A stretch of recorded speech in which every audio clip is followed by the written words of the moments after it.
Good morning mga busing, isang masiglang araw naman po sa atin lahat. Ang inyo natin ngayon ay isang Toyota Vios Batman. Ang issue nito mga boss, kalampag, lagutok, at may kakonting kabig. Lubhang malala na po at nakapandamay pa na ibang parts sa pangilalim. Paalala lang po, ugaliin nating magpacheck lagi sa pangilalim natin upang maiwasan natin ang mga ganitong sakuna. Hindi man natin maiwasan ang mga parts na bumibigay sa pangilalim natin. At least aware po tayo kung ano yung mga papalitan natin at gagawin sa pangilalim para iwas disgrasya. Ika nga, safety first. Hindi na nga pinapatagal to ni Sir at pinapagawa niya na agad.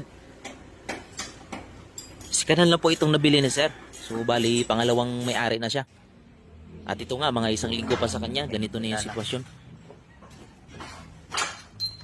Ibababa nga natin pala itong push member para ma-check natin na maayos. Ito nakababa na.